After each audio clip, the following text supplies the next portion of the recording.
Doja Cat will never have me as a fan. She has shown again and again and again how much she hates her fans, to the point it's disrespectful. I get wanting to be private, not wanting people to run up to you. Then you should walk around with security. One of the most iconic brands of all time would be Apple, and with their innovation of the iPhone, customer service, and high quality hardware and software, Apple will be around for years to come. And what do we like about Apple the most? I would say their customer care. Have you ever been to an Apple store and just see how nice they treat you? It doesn't even matter about how much it costs. It's because you know that Apple will do things the right way. And you're proud to be an Apple customer because of the way they treat you. But imagine one day you logged on to Twitter and Apple posted this. Hey customers, F you guys. We hate you all. Stop buying our products. Boy, you don't sit your stupid ass down. Who the f you think you is? We all would think that something is wrong with Apple. Did they get hacked? And Samsung would be on the opposite side of that, being so excited because they're about to get a whole bunch of customers. That's not how a business behaves, which intends to keep their customers. But if you're Doja Cat, you're actually doing that. Despite the fact that you have one of the most loyal fan bases on planet Earth that sell you out from country to country and city to city, Doja Cat treats her fans like stepchildren, literally. She tells her fans to stop bothering me and supporting my business! Damn. And this happened the other night. Seems like Doja Cat was out without security when a fan by the name of Pablo came up to her and did this. I'm about to give my shirt to Doja Cat because she's the iconic girl. Period! No, bitch, you deserve it. Literally, and if you ever want anything more, I got you, always. This is the girl right here. I love you so. Thank you so much. Happy Pride Month. Pablo. Nice to meet you. Wait, what's your real name? Or is it Doja? Your real name? Ami. Ami, so nice to meet you, girl. Nice You're to meet beautiful. you. I hope you have the best night. You're literally everything in life. Thank you. Yeah. My girl, Ami, love you down.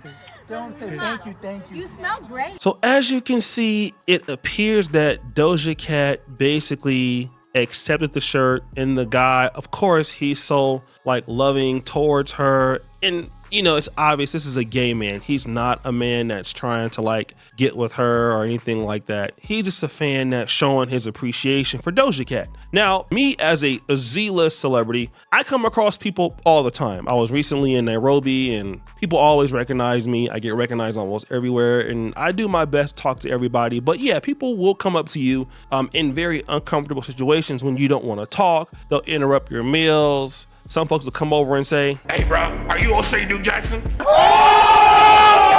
Bruh, I'm the only beautiful guy that looks like this in the whole world. Stop the cap. But still, you have a responsibility that once somebody recognizes you, to try to at least be nice. And Doja Cat did the right thing. She accepted this particular shirt from this man, even if she may have felt uncomfortable. But what she did after this was very, very rude. She posts this. Bottom line is, I'll smile at you, but it doesn't mean I F with you. And don't touch me and manhandle me when you don't even effing know me. If you know, you know. I honestly think I need to stand up for myself in the moment sometimes. And he didn't even know my effing name to be touching me and kissing me on my face like that is crazy. Now, this response got a lot of people pissed off or even supporting her on social media. When you see a celebrity in person, you should treat them like a nobody, okay? If you're gonna say anything, ask them where the nearest coffee shop is, okay? Or tell them you like their shirt and walk away. Give them the indication that they sit on the toilet and they use the bathroom just like you.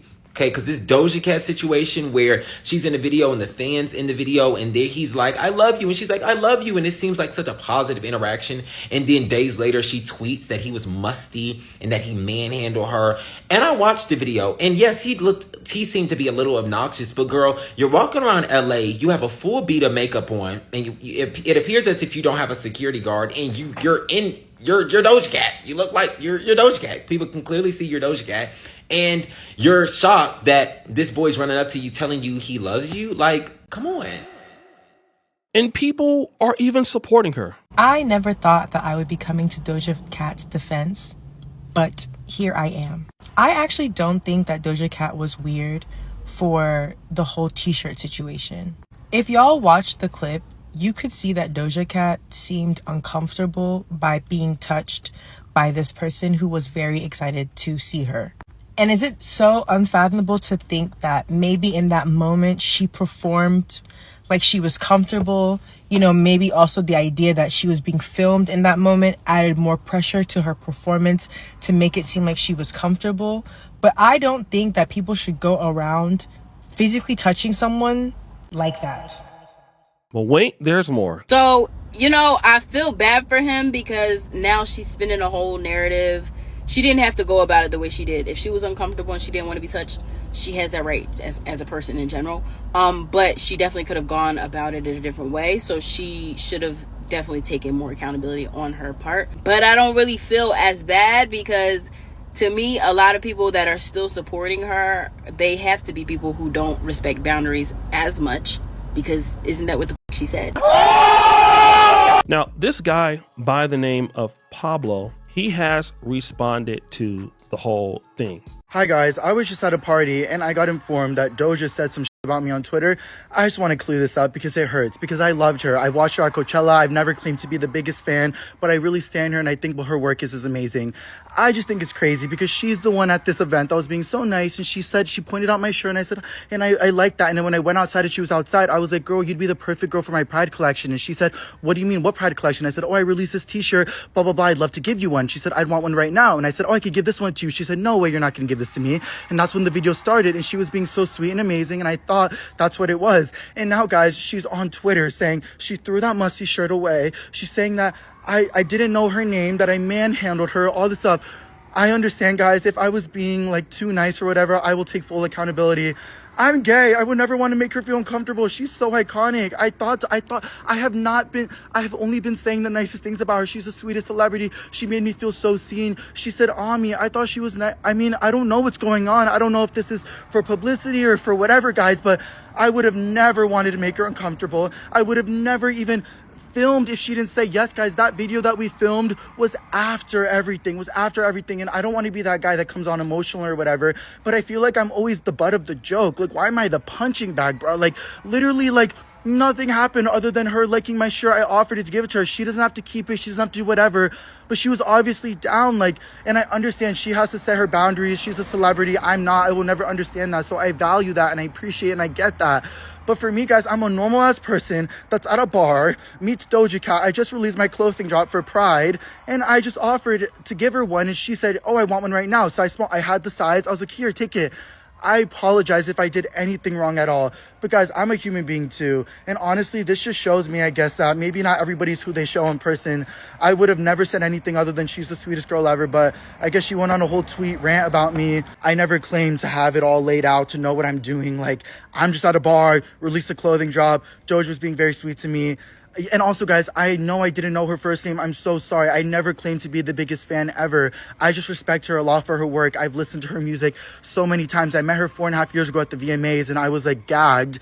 And I thought 4.5 years later, the world worked for me. Like, the stars lined in my favor, but I guess not. Now, a whole bunch of people were basically commenting on the situation. The guy goes, Toenail, I was a fan of Doja Cat, but just like that, I'm over it. Fake ass people disgust me. She was probably vibing and someone made a comment to change her perspective. Now she feels victimized. F this new mentality where people allow others to think for them and everyone is a victim. Belay. This person writes, Doja Cat literally hates her fans. This isn't the first time I've heard of her being rude to her fans. I personally know people that have said the same thing. Can't expect much from a woman that dates not Z's. I hope Pablo Tamayo's clothing line takes off and sells out. Now, interestingly enough, this guy, Pablo, he decided to make a clothing line about having musty t-shirts. If you look here at this video, he goes, LOL, if I'm musty, why'd you say I smell good? And she did actually say he smelled good. So he has a new clothing line out and trying to promote and make money off of it. And his TikTok following has grown overnight because of what's happened. But then there are many other people who are still being critical. She's such a mean girl. If you didn't F with him, don't hug with him with your leg up and ish and then say you smell great. Say he's musty, disappointing, and fake. And yeah, she definitely put her leg on the guy. Well, what else is there to say? Well, first of all, we as content creators or even the big superstars or celebrities have to be reminded of this. Without customers, without people who love what you do, you don't have anything. All right. If you guys don't come and watch my videos, I'm out of the business and I'm a nobody. It is only because of the fans who love you and what you do that you got to be appreciative. That's why Taylor Swift is one of the biggest artists in the world. Yeah, we could say that she's a great artist for the fans who love her, but from what I heard, Taylor Swift is so nice to her fans. She is so kind to her fans. And because of that, they want to support her. And I've learned that in my life, that life is about people. It's easy to think that you're important and you're special and all of that. And trust me, you are special and you are important. But we gotta remember that life is about people and how we treat each other. Guys, Apple was a failing brand. It was a brand that was going under. Steve Jobs was innovative. They said, you know what? We're going to do something in the tech space that's never been done before. We're going to serve our clients like nobody else has done before. And now we're not going to just be a product. We're going to be a community. And that's exactly why almost every Apple store that I've been to across the country or even in Dubai, it's always full. Why? Because Apple is just bigger than just a phone or a MacBook or an iPad. It's a community and it's a support system like crazy. And if these artists don't understand that, it's okay. They're hot today, but you'll be out of business tomorrow. And how you treat people matters. I've seen YouTubers come and go. I've seen YouTubers blow up. I've seen people like Young Pharaoh blow up and then scam the fans and disrespect their audience. And now they're down bad and broke. We really got to watch what we do, family. So guys, what do you think? It's your boy O'Shea Duke Jackson back at it again with another episode of The Celebrity Junk. I appreciate you for all that you do. Subscribe, hit the bell. We're out.